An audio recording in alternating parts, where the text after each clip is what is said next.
These are uncertain and challenging times. People are searching for answers. It's time for leaders to step up and lead. This is Recession-Proof Leadership. Proving there's light at the end of the tunnel. Benjamin Mena interviews leaders to talk about leadership principles and what they're actually doing as leaders. Leadership talks, actions, and principles. This is Recession-Proof Leadership. And here's your host, Benjamin Mena. How's it going, guys? My name is Benjamin Mena with Select Source Solutions, a specialized boutique search firm based out of the DC Metro. We're going to be creating a new podcast for leadership, recession-proof leadership. And one of the things that we want to focus on is, what are teams doing out there? What are leaders doing out there in this brand new challenging environment? And first up, I have actually one of my really good friends, Veniard with VenTech Search Group. He's a leader in the robotics recruiting space, mostly hires VPs, high-level engineers for a lot of robotic startups across the United States. So just want to give you a quick introduction. There you go. What's up, my man? How's it going? Going good. Interesting few weeks. Yeah. No, it's definitely been crazy. And, the one thing that I'm kind of telling people is, depending on how you look at this, it's either a crisis or an opportunity. It's really all about how you look at things. So that's kind of the way we're approaching it here. And I love what you're doing, getting out there and putting a podcast together to help people figure out how to navigate their way through it. So I'm happy to do this with you. Awesome. Well, just real quick, I know I gave you a quick intro of the type of work that you do. I'd love to hear from you what you and your team are actually focusing on. Yeah, so that's a really interesting question, and I'm kind of taking this from a unique perspective because back in 2008 when everything crashed, I was still what I consider young and dumb. And I just, I got crushed the last time, we hit a recession. And the good thing about it is I learned a lot from it. And the one thing that I learned is that you have to look at a crisis or situation or recession or whatever you want to call it. You have to look at it in two different ways. There's always an opportunity, and there's always a crisis when you come to, something like this. And now I choose to look at it as an opportunity, where back in 2008, I was kind of like, oh, well, I'm recruiting in residential construction. I'm getting killed right now. There's nothing I can do. I don't want to make phone calls. I don't want to do anything. And I didn't change anything. I was still doing the old school recruiting. I was still making hundreds of cold calls a day, and I was literally getting laughed at. And so I ended up going out of business. And now with what's going on in this situation is I'm kind of taking a different stance. Number one, being older and wiser, but I still think there's a little bit of dumb in me. I'm kind of just making sure that with everything that's going on, that I'm not letting the media corrupt my mind. I am taking a different approach. I talked about this in one of my groups today. Even last week, I was still waking up at my 6:30 in the morning, thinking I had to get to the office on time, and getting to the office and being like, God, all my searches are on hold. What do I do? Well, so this week I was like, you know what? I'm just going to wake up when I wake up. And I kind of lie about that. I do set my alarm for 8 o'clock, because if I don't, I probably wouldn't wake up until 10. So I do that, man. And, but this whole week, haven't gotten to the office earlier than 9:15. My stress level has gone down, because now I'm looking at it as, this is my opportunity to fix the fragmented portions of my business that I've known for the last 6, 7, 8 months, that I knew that needed to be fixed, but I just didn't have the time to do it. So now for me, I'm saying to myself, now is not the time to do new business development. This is my opinion, and I know this is controversial and people are saying things that are different. If you're doing business development right now or trying to do new business development right now, I kind of think you're an idiot. And the reason why is because I've been talking to a lot of hiring leaders, and they're basically saying, don't even bother. And so I'm taking the approach of I'm still servicing my current clients, and I'm going in with them saying, hey, look, I know everything's on hold. I want to be a resource to you, even if it's not recruiting related. If you think that I can help you, or if there's a service that I can provide you outside of what I do, I would be happy to do that. Just let me know. And I'm just kind of leaving it, like that. So, that's kind of how we're handling things here. And we're just taking the opportunity to clean everything up systematically, making sure that, the couple of fragments that we have in our foundation, we're going to get those solid. And we're going to make sure that when the smoke clears on all this, because the smoke is going to clear, we don't know exactly when, but when the smoke clears, my foundation is going to be solid. Okay, awesome. I know one of the things, I know you're a leader for a team, and also I don't like to use the word influencer in the recruiting community, but you are. For your current team, like, what leadership principles or what leadership focus are you doing to kind of keep your ship up and moving? Yeah, so that's a really interesting question. It's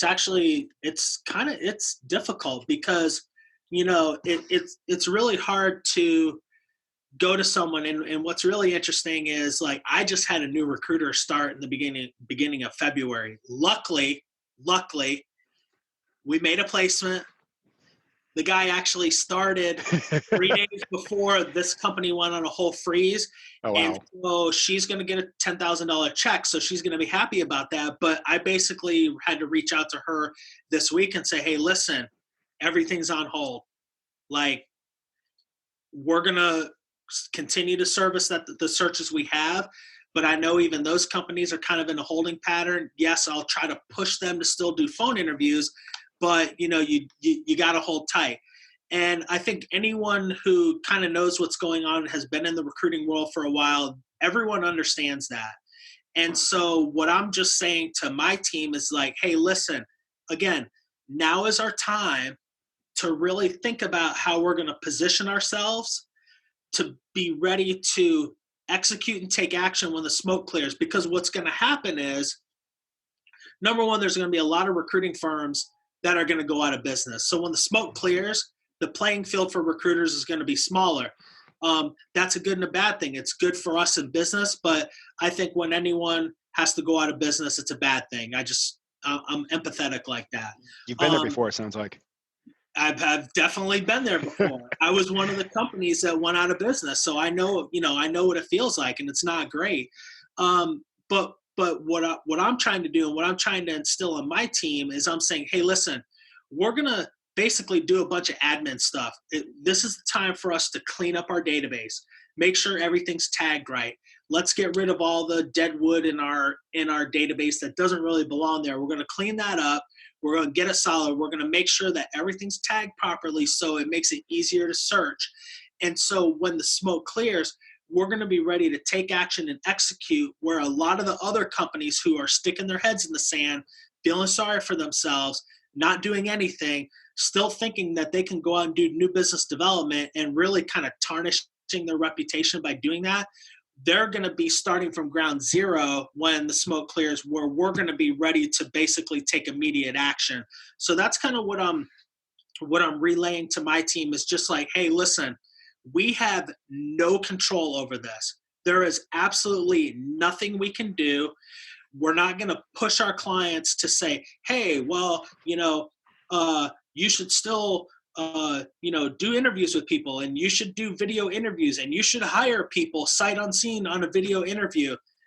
I've talked to enough hiring leaders, and I have not gotten enough positive response on them taking the risk of hiring someone on a video interview. There will be some companies that do that, but I just don't know from a risk standpoint if that's the best thing to do. So that's what I'm telling my team. We have no control over this. Let's control what we can control, and all we can control is setting that foundation for our company.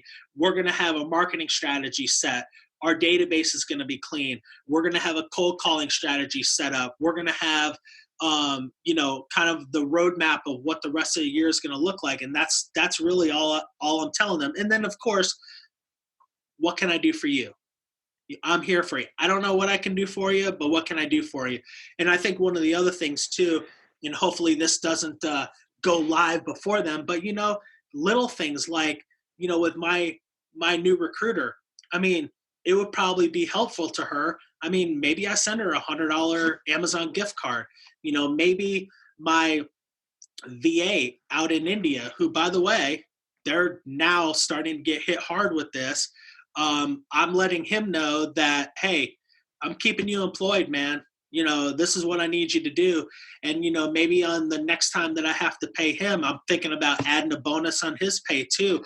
Because at the end of the day, we're all struggling. If you have the ability to help out, every little bit helps. So that's kind of the message that I'm putting out to my team.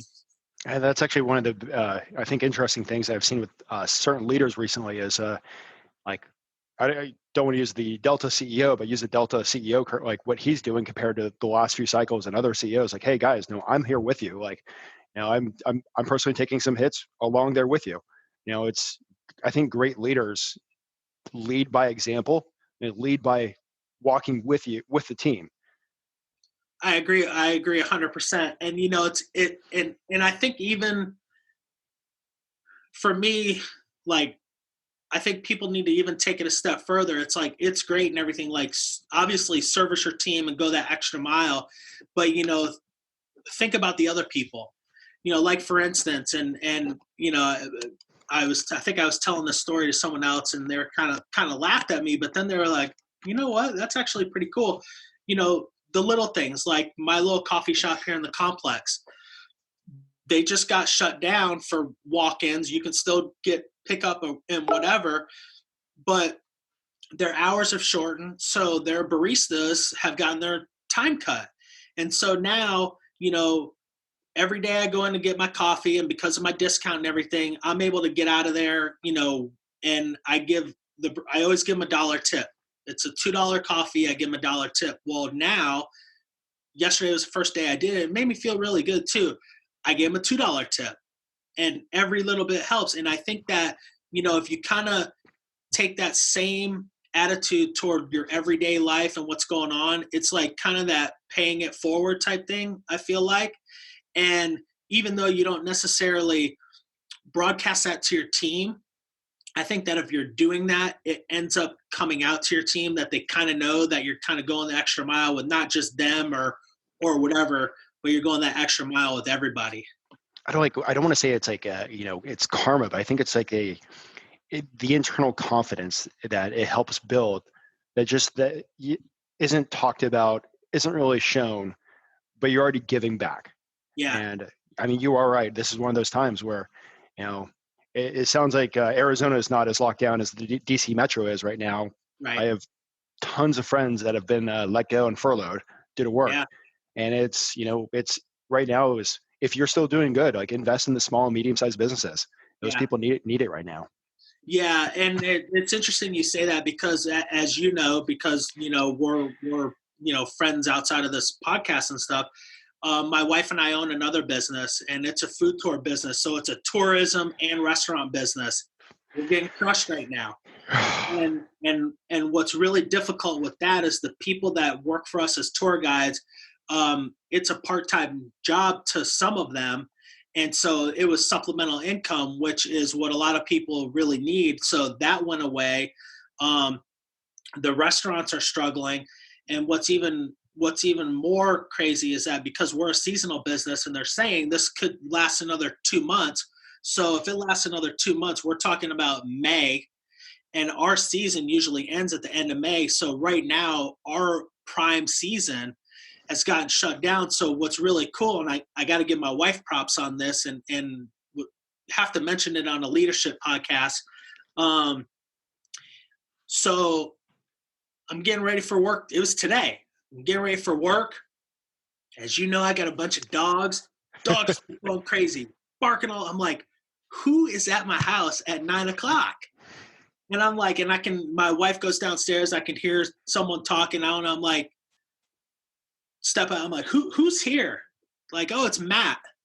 Matt's one of our tour guides. And what's kind of heartbreaking with Matt is that he's kind of one of those folks that's in that van culture. He's kind of like going around and living in vans and doing stuff like that. Well, he was a tour guide for us last year. He's a great tour guide.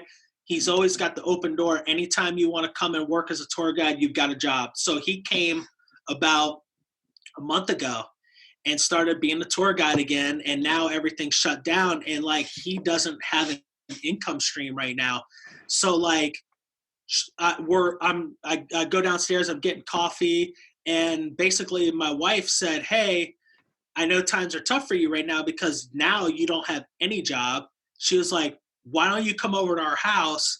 You know, we'll have some hot coffee. She's like, you know, we'll cook some eggs or whatever. So she's down there like making him breakfast. And what's funny is he actually used to be a cook at a restaurant. He's like, you know what? I'm going to make you breakfast. That's cool. Yeah. So, you know, she invited him over to like provide him food. And it ended up where he was like, you know what? I'm going to cook it. I appreciate you giving me the opportunity to, you know, have the eggs and have this and have that. So, you know, that's just another little, you know, thing about leadership is like, as a leader, you have to be able to step away from yourself. Like, it's not all about you. You got to figure out, you know, what you can do. And I know a lot of times like that phrase servant leadership is kind of overused. It's something that a lot of leaders who like to be bosses, they like to make themselves think they're servant leaders. But just watching that happen this morning and the fact that we're doing this podcast, I was like, wow, I'm like, if that's not like the definition of servant leadership, then I don't know what is. So I just think as a leader, you just have to go over and above, you know, what your employees expect. And, you know, yeah, you still have to lead and sometimes reprimand and hold people accountable to project timelines. But at the end of the day, if they know that your intentions are good, it doesn't matter if you're saying, hey, Joe, why did you miss a deadline on this? You know, they know that you're not, you know, trying to beat them over the head with a missed deadline. They know that because of everything else you've done, that you're saying, hey, I have to hold you to this timeline. And even further, it's like, okay, Joe, you missed this project deadline. Why did you miss it? And is there anything that I can do to help you achieve it? So I think that's kind of a good lesson. No, I mean, that the story of your wife this morning, I think that's like, that is the definition of true servant leadership. And definitely in challenging times, like, it tells your people, you know, even when things are not working out or, you know, businesses, I hate to say, sometimes falling apart, that, hey, we actually care about you. Yeah. You know, you are a person that's important to us. And, you know, one of those, I think you said this maybe yesterday, like, your team needs you to be that leader for them. You need to, like, sometimes carry that flag when they're at a point where they might not be able to also. But yeah, no. I mean, I can't tell you, I think, and it's, I haven't done it yet, but I just kind of mentioned, I was thinking about doing it with my team, and I was talking to my wife about doing it with her team, you know, especially with her business, with them being part-time. I said, you know what? Your business has the ability to give, because we have 4 tour guides. The tour guides are the lifeblood of our business. I'm like, you have the ability to give each one of them. I said, you should buy each one of them a $200 Visa gift card. You don't understand how much that is going to help them, and how when the smoke clears, they're going to want to run through a wall for you. Like, they're not going to disappear. They're still going to be there. And so those are the type of things, like, there's a lot of leaders out there that have the ability to do small things like that. And does it necessarily have to be monetary? No, maybe not. But, you know, what about, and I don't know if this is going on, I think it's going on nationwide, but, you know, like Uber Eats, they are not charging delivery fees now. So what if you were, let's say, a VP of sales, and you had a sales team of 10 people? I mean, what if you like ordered Uber Eats for all of your salespeople who are sitting at home right now, not getting any sales, wondering, are you going to be sending an email or calling them saying, hey, why aren't you guys out there selling? And then all of a sudden you're calling them saying, hey, I'm ordering you guys some food Oh, from yeah, Uber Eats. that's a It's gonna great cost, actually idea. and it's going to cost them $10. So you got a team Yeah. of 10, cost you 100. Those people are going to be like, holy shit, I thought you were going to be saying, hey, why are you missing your numbers? But really what you're saying as a leader is you're saying, hey, I realize that this is tough. I'm not going to hammer you on your numbers. Matter of fact, I'm going to try to help here. What do you want? I'm going to send the food to you. It's going to come right to your door. Those are the type of things that I think is going to really separate the good companies or the average companies from the great companies. Yeah, average leaders from good leaders. Yeah. Kind of flipping the books a little bit to you. One of the next things I want to ask you, and it's one of the things I want to ask everybody right now, what is your favorite book and what are you reading? Oh man. Well, one of my favorite books for our business is The Challenger Sale. I think that I think anyone who's in recruiting and sales, and it's funny that I always separate recruiting and sales because recruiting is sales. The Challenger Sale book is number one on my list. I actually just read the book. I have to look it up because I always get the name of it wrong. It is. I'm as you know, I'm big on leadership and mindset type stuff. But the last book that I just read was Chop Wood, Carry Water. Huh. Okay. And basically that one is all about doing all of the little things that you need to do to get to the big thing that you really want. And, I won't get into the book and spoil it, but it's, it's basically kind of a book about the 10,000, you do something 10,000 times before you become an expert. And it even goes into a little bit more. So I did that one. The other book that I really, really like is Relentless by Tim Grover. Relentless. So Tim Grover, it was the trainer for Kobe Bryant, Michael Jordan, and Dwayne Wade. And he talks about he breaks people down into cleaners, closers, and whatever the lowest one is. And he really says what the difference is in their preparation and their work ethic. And it's if you haven't read that book, it's unbelievable to hear how hard Kobe Bryant and Michael Jordan and Dwayne Wade worked. I mean, they were the best at what they did. You would think because they were so good that they were naturally gifted, but They just outwork everybody. Yeah, they were naturally gifted. But the thing about it is when you take natural giftedness and you add relentless freaking work ethic, that creates something that is just Michael Jordan or Kobe Bryant or Dwayne Wade. So I like that book a lot. And then I don't know. I mean, I've been listening to a lot of books lately. I listen to more podcasts than anything else. So I do want to give a shout out to one podcast that I really, really like. It's called The Real AF by Andy Frisella.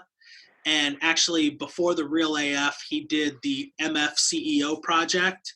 That one has about 300 or so episodes. I will throw it out there, though. If you do not like harsh language and cussing, this is not the one for you. But if you want to listen to a guy who basically, it took him 10 years before he even started making any kind of money in his business. When he started his business, he lived in his supplement store on a mattress that he got from the Salvation Army. And now he owns multiple, what would 100 million, 9-figure businesses? Would that 9 figures is 100 million? Yeah. It's a smack you in the face episode. So if you're of the snowflake type, you will not like this this podcast. So yeah, those are the things that I'm looking at right now. I'm always I really like mindset stuff. Being an ex-professional baseball player, being a pitcher, I had to be mentally strong. It's really hard when someone hits a 3-run homer off you and you got to go back and strike the next guy out. So that's kind of what I listen to. Okay. I guess 2 more questions and we'll wrap it up. For leaders Any leaders outside the industry, what is like one piece of advice that you would have for them going into potentially challenging times? I mean, the one thing that you make it about them. It's not about you. I think, and I don't remember what book that I read this in, or actually, as a matter of fact, I started hearing about this from the MFCEO Project podcast, is that you have to be an effective leader, you have to put yourself in their shoes. You have to look at things from their perspective, because your perspective as a leader oftentimes is all about, top line revenue, getting projects done on time, and all those things. So you're looking at it this way, and you're trying to manage your team based on those. But then you have to look at the other side, like what's going on in that person's life. Is there maybe an underlying reason why they're missing their targets? I mean, yeah, you can't really get into someone's personal life, but, what if someone's going through a divorce? That's going to affect their performance. Is there anything you can do without prying into that person's life to help them through that? Or say, hey, if you need someone to talk to, I'm here for you. I mean, I think that's the one thing that I've learned over the last couple of years, is that it's not all about you. It's about your team. And if you put yourself in their shoes and manage them that way, because not everyone is managed the same exact way, you'll be a more effective leader. Okay. And one last question I have before we go ahead and wrap it up. It's one I would like to ask everybody, because interviewing a lot of different leaders in a lot of different industries, but one piece of advice to the leaders in your industry, the recruiting industry. Oh, man. Wow. I think, man, that's a loaded question. Reel me in if I go off on any tangents here. So here's what I'm seeing. I'm seeing over the last 18 months or so, there's a big shift going on in the recruiting business. And I think that the recruiting business is transitioning away from, or is trying to transition away from being a transactional business, meaning a contingency recruiter, into really trying to set yourself up as a trusted advisor. And the word trusted advisor irks me a little bit, because people use it to death. I'm a trusted advisor. Well, really? I mean, you're a contingency recruiter. What does that really mean?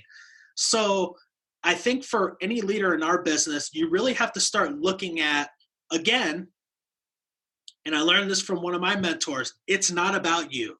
Okay, yeah, you're a recruiting firm owner who was taught back in the old days, like I was in 2004, before LinkedIn, before email was even popular.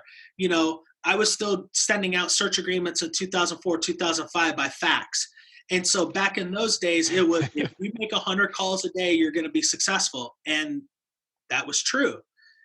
I don't think that necessarily works anymore. I'm not saying that you don't make a lot of phone calls, but because you still do.